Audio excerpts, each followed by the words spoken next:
So very good morning to all of you. Good morning Pankudi, good morning Saurav.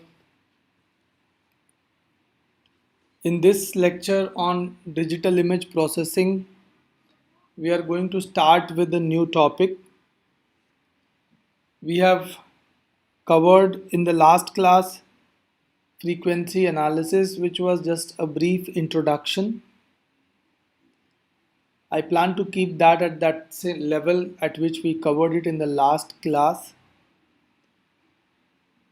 At the time of projects, if we need to do it further, we may explore it further and we may explore it further during experiments. So in today's class, we are going to start with a class of topics which is called image restorations. So if you have an image which is old, degraded, noisy because of various reasons, then how do you bring the image to their original glory or close to the original glory? Also, it need not be old, but if it is defective, even if it's a new image, then how would you restore it and make it better? That is the topic of discussion right now, where we are going to spend some lectures. And these topics would be very, very important for your DIP project.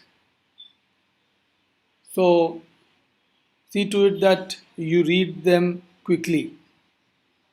Today, I'm going to talk about image noise. And basically, to begin with, today's class, I'm just going to give you an overview of how image noise can be generated or how can the noise get in the system. I'm going to also talk about different sources of noise and different types of noise. Perhaps that will help us to identify noise in a given image, and once in subsequent classes we will see that once you identify the noise, you can develop techniques, strategies to remove it. So what is image noise? So as you all know, noise is an unwanted signal. Remember, in imaging, in photography, what we are noting down, what we are recording is actually the light, or the light signal, you can also call it. So if there is an unwanted signal, that means the subject that you are recording, there that light signal is not there, but it is there in your image, then it is normally referred as a noise, not in the original subject, but it's there in the image. It can appear in various forms: bright, dark, gray, different levels of gray. That is noise. We will try to establish some idea of noise as we go along with. If you look at this drawing carefully, I mean this image carefully, you would find that nothing is unusual here. It's a normal classroom image. But if you observe carefully in these regions, and perhaps if you are on a small screen, you may not be able to see it clearly. I would recommend later on you watch it on the laptop or something. If you observe these white regions, you will find that there are some patches, there are some dots. Some dots are there in the structure of the chair and darker regions. Some are here as well. You won't find them much here. These dots, these patches are unwanted signals. Ideally, they should not have been there. Ideally, the wall should have remained smooth texture. So that is all is noise. You can observe the noise in your day-to-day surrounding very easily. This is another image. Perhaps this is a bit zoomed out so you can see it clearly. Look at this structure of the wall. It is small patches, dots, etc. If you, with your phone, if you click an image at home of some dark region, slightly darkish region, you will find that there are so many these kind of patches. These are nothing but the noise in the image. There are no patches, there are no such spots on the wall, but they are there in the image. So that is noise. This image has more noise than the previous one. So in this one noise is less, but here the noise is much more. I can show you some image where the noise is fairly heavy. So this is an image, this is a normal exposure. Noise is there everywhere but not much visible. So I change the exposure a bit. Moment I change the exposure, you can see that the noise is visible. Look at these textures, red spots behind the chair, in the hair, on this, wherever intensity is less. See here the intensity is more, the noise is not visible, but here intensity is less, noise is so much visible. Look at this spot, the noise is so much visible. Look at these dark regions. So noise will appear, noise is there. I mean, in your image, noise is there always. It is sometimes visible whenever the light intensity is below some critical value. Sometimes it is not visible if the intensity is bright, but noise is always there. Sometimes when the noise is more, it causes this decoloration or something like that and has to be removed.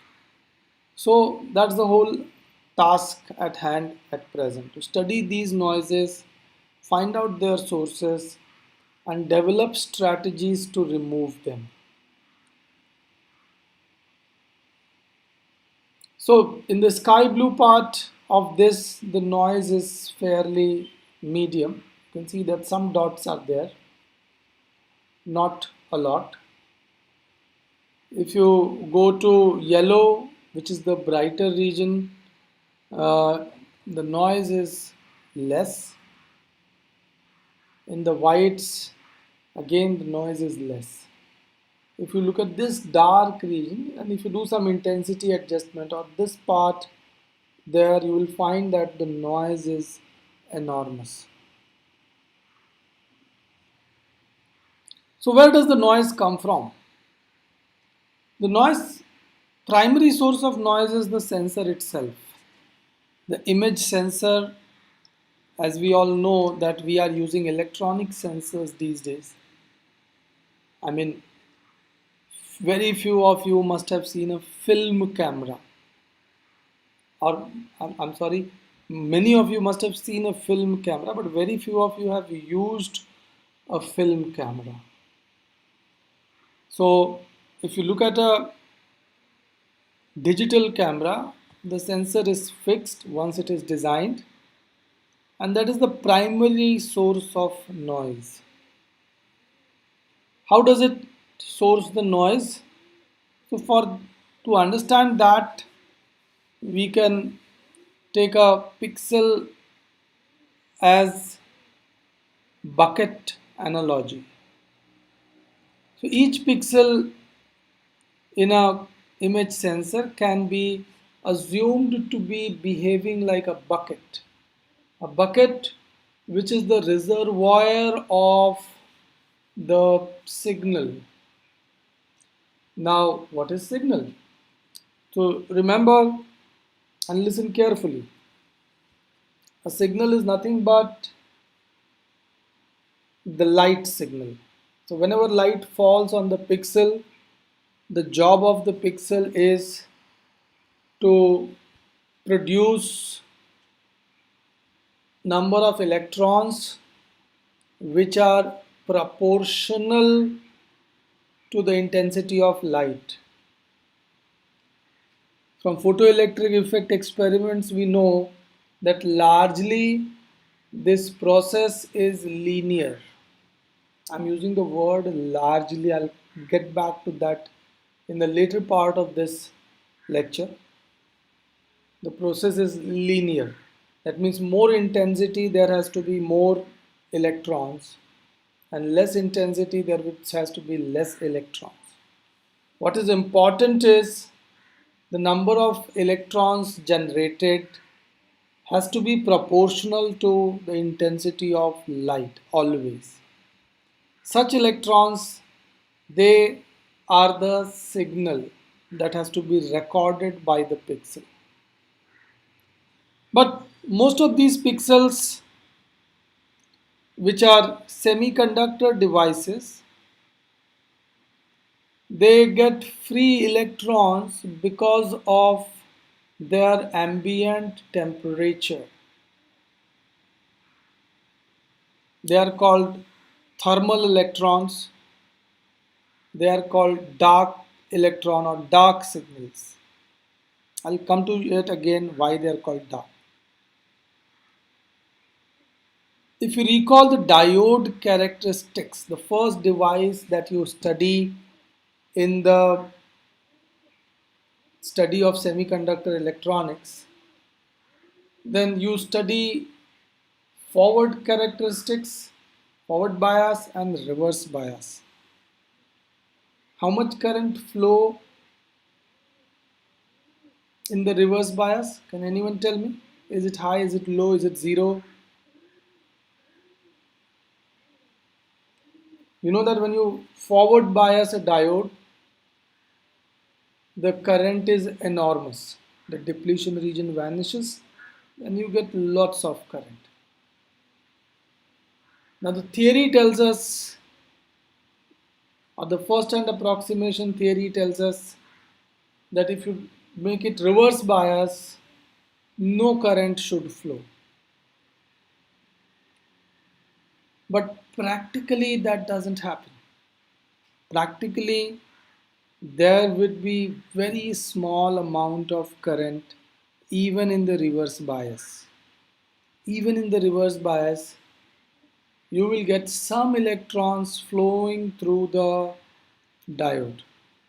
So what happens here? Why, from where do they come from? Remember the semiconductor devices, a diode should not have a free electron when it is reverse biased because the depletion region widens. So you get free electrons again because of the temperature. The semiconductor devices, when they are at a particular temperature, they release some electrons free as the function of temperature. As the temperature rises, the number of free electrons rise. So they cause this current in the reverse bias of a diode. Same thing happens in the sensor also. So in any pixel, there would be large number of electrons which are emitted because of photoelectric effect, because of the photon absorption.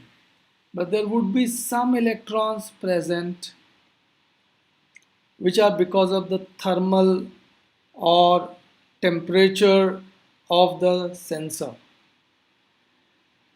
If you're working in a warmer region on Earth as a photographer, perhaps these electrons would be more. And if you are working in a colder region, these electrons would be less. But they would be there. They are the function of overall temperature of the sensor. Now, when the signal is strong, when the light intensity is strong, lots of photons are coming in, lots of signal electrons are emitted. But thermal electrons, which are the function of temperature, they remain constant. So if the signal is strong, the signal electrons outnumber the thermal electrons. And thermal electrons may not be visible, may not bring their impact in the image.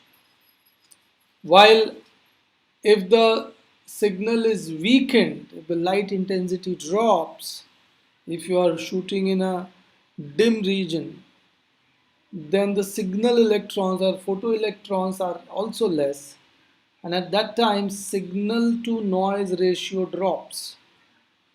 Smaller signal to noise ratio means your noise is more predominant.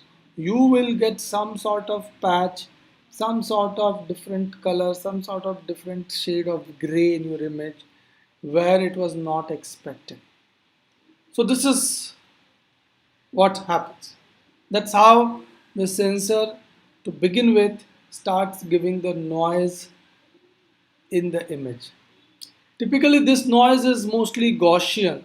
This would look something like this. This is another picture of a wall taken in a dim light, and you can see that this distribution of noise. Mostly, it will be Gaussian in its probability distribution, thermal noise.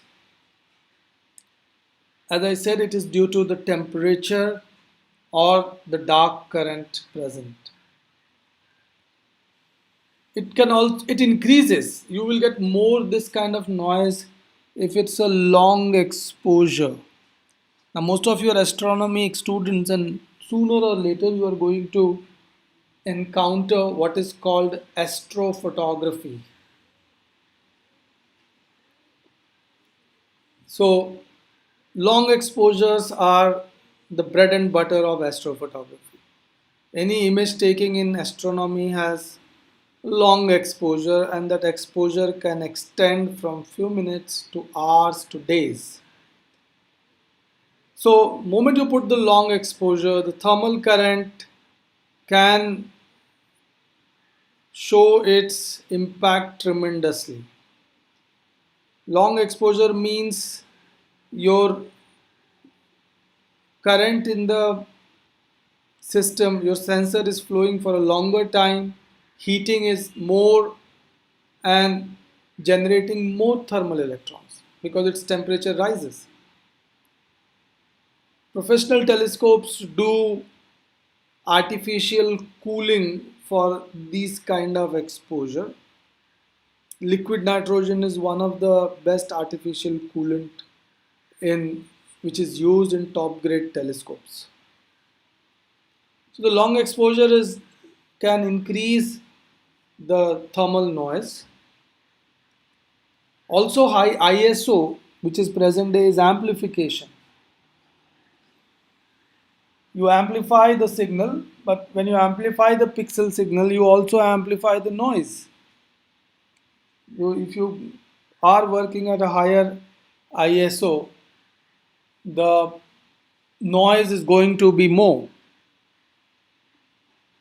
For a reference, I have put here a picture which is clicked in bright light, and you can see the difference when the thermal noise is dominant and when the signal is dominant.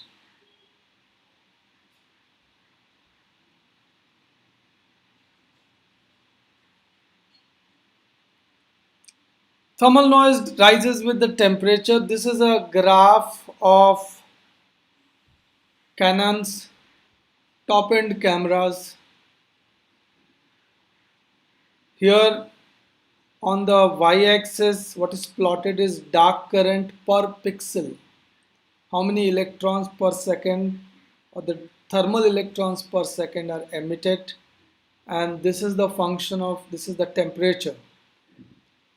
If you look at the graph, you will find that it's quite a difference here. This is 0.1, this is 0.01, and this is 10. So this is 10 times more, this is 100 times more, this is 1000 times.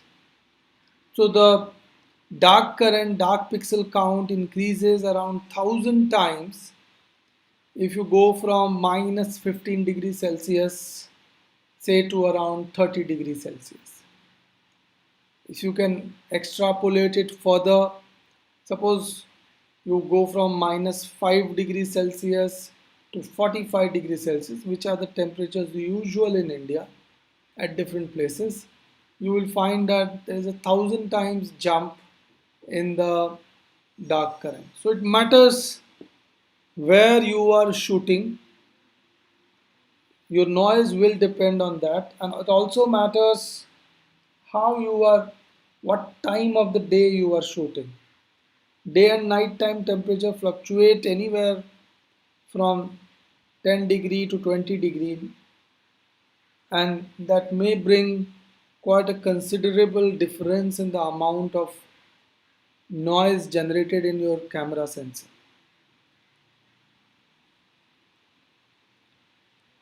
Amplification, as I said, ISO values. This is an image shot at 200 ISO. If you observe carefully, I'm going to increase the ISO limit and see the impact. So this is 400, and you can see that these patches, which are very mild here, they are fairly stronger in this region. If you go at 800 ISO, they become more dominant, and at 1600 ISO, you can see that the noise is actually the first thing which is visible. These are high frequency noise. Remember the last class we spoke about frequency domain filtering, where we use frequency domain filters, typically a low pass filter, to remove these noises. So you can see that amplification increases the thermal noise. That is why, unless you desire it, unless you want it, you are you have to take you should click images at an ISO which is as low as possible.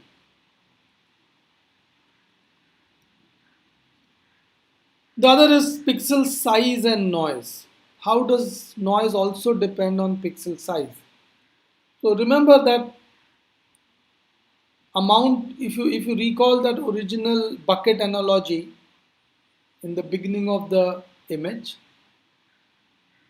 the beginning of the today's lecture, then the size of the bucket, which corresponds to the pixel size, that matters.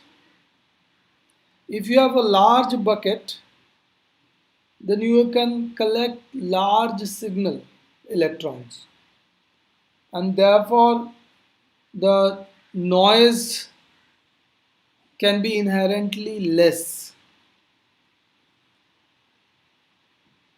While if you have large small bucket or small pixels, then signal electrons, because the amount of signal electrons accumulated is a function of the size of the bucket as well. It is a function of the light, but amount of signal electrons, maximum signal electron that can accumulate in a pixel is depends on the size of the pixel. Larger the bucket, there is a more flexibility of having more sorry, more signal electrons in the pixel or in the bucket.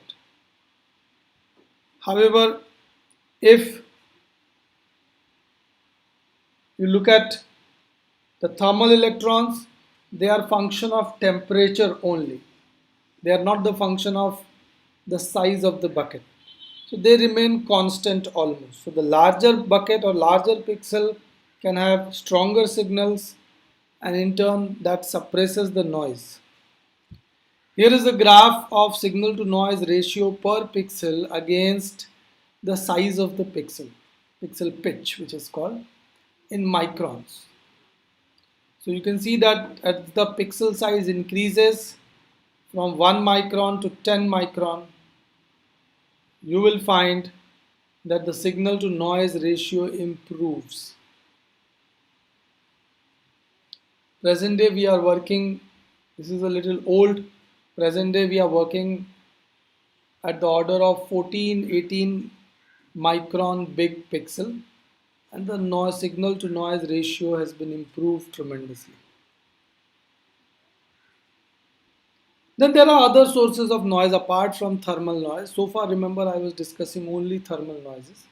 The other one is the salt and pepper noise, shot noise, quantization noise, anisotropic noise. So let me go through these noises as well before we conclude today's lecture. So the first is salt and pepper noise. It looks like this. As the name suggests, salt, pepper. Salt means it's completely, at places it's completely white. White flakes are salt particles. Pepper completely dark. You can see some black spots. So it's completely dark. So that's the salt and pepper noise. So this kind of corruption coming in the image is referred as salt and pepper. So why do they happen? So they happen due to the errors in ADC. Do you remember what is ADC? Must have studied in electronics paper. Analog to digital conversion. So what happens is the photoelectric effect which happens in the sensor is an analog effect. The intensity of light decides how much electrons will be emitted.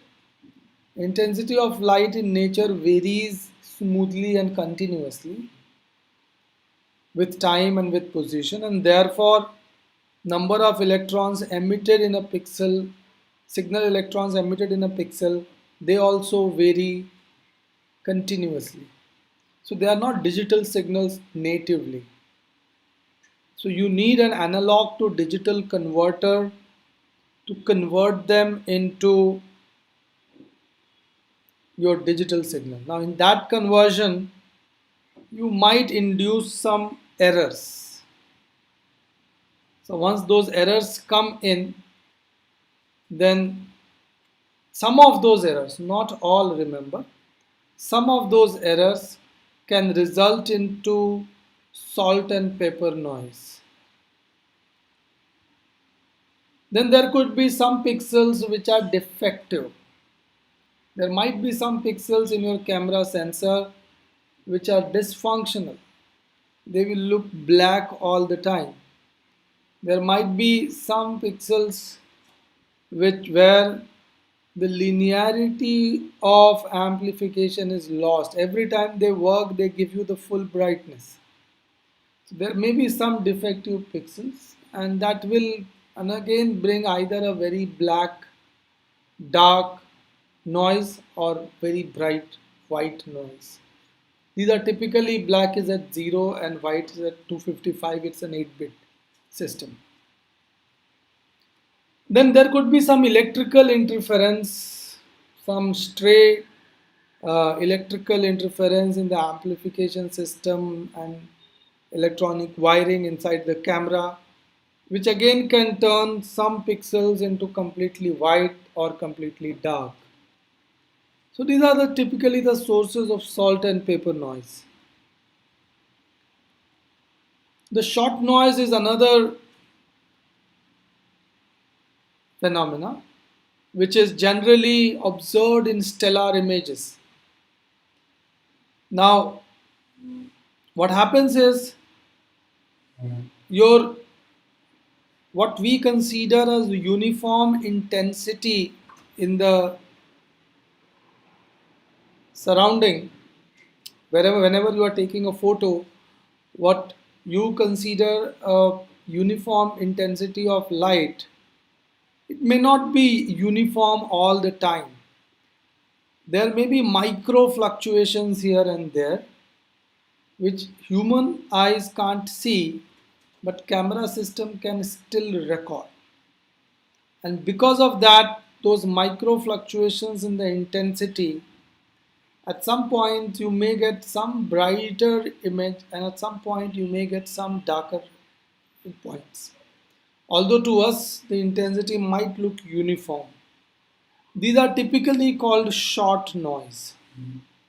If these noises are very predominant, that means if the dark becomes too dark or the bright becomes too bright, then the short noise can get converted into salt and pepper noise. They also comes out because of the statistical quantum fluctuations in the sensor. So as I said, theoretically we assume that the camera sensor is, or the response is linear. That means if the light falling on it is increasing, the number of electrons emitted must increase in a linear manner.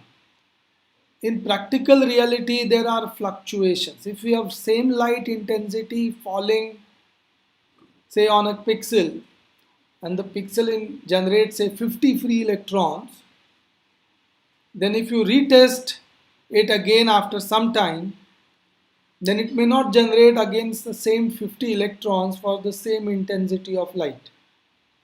Instead of 50, it may generate 55. In third attempt, it may generate 45. In fourth attempt, maybe 48. Next attempt, maybe 57. So on an average, it is hovering around 50. But in individual cases, the number of free electrons generated by the incident of light photons, they vary for the same intensity of light. These are called statistical quantum fluctuations, and that brings these kind of noise. Again, if the dark current, if it is less manageable, then it remains in the Gaussian limit. But the moment the dark current at a pixel becomes little stronger, then it becomes predominantly dark at that point. I mean, that pixel looks darker when you process it. That's why it's called dark current. And it comes in the category of short noise.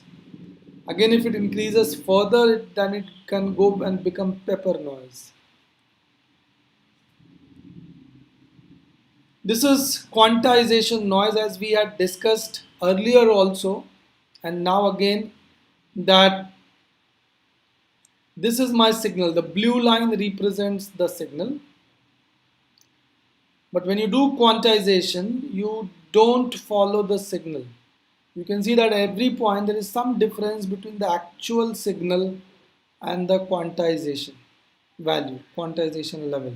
This difference gives us the error, and that is what is called quantization error. So every time when you do a quantization, an error is introduced, which when the image is reproduced, it may look or appear like a noise. So these noises are called quantization noises. If these quantization noises happen at zero level or at the maximum level, then they also contribute to salt and pepper noise.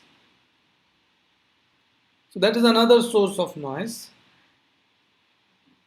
Then there is something called as anisotropic noise. Although nowadays much less. This is how your camera sensor looks like. This is a CCD crystal exposed to light. I mean an array of pixels in this. For example, if it's a 6 megapixel, then it will have a 3000 by 4000 pixels like this, or 4000 by 3000. Each of these are arranged in rows and columns. However, maybe by manufacturing defects or by some other reasons, if the behavior in direction of rows is different than the direction of columns, maybe as you go from top to bottom sensitivity is same, maybe as you go from left to right sensitivity increase or something like that, then your behavior of the sensor in different direction becomes different. and that brings what is called anisotropy. Anisotropic means something which has a different behavior in the different directions, and therefore anisotropic noise can also be the part of the system.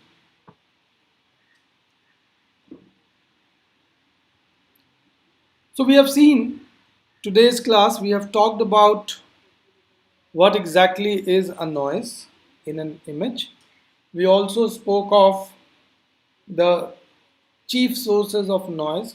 One of the chief sources of noise is thermal noise, which is generated mostly in the camera sensor, and it is Gaussian in nature. What does it mean? We will elaborate in the next class. And then we spoke about different other dominant type of sources of noise and how they may appear, how they may come in the system, image pipeline. So with this we can stop here, and maybe in the next class we will talk about how to identify a given noise. Remember, we are doing BIP, so our work begins after the image has been acquired. So once the image has been acquired, we have to identify how to, what type of noise is there, and then develop a strategy to eliminate it. So we'll talk about them in the next class. Thank you.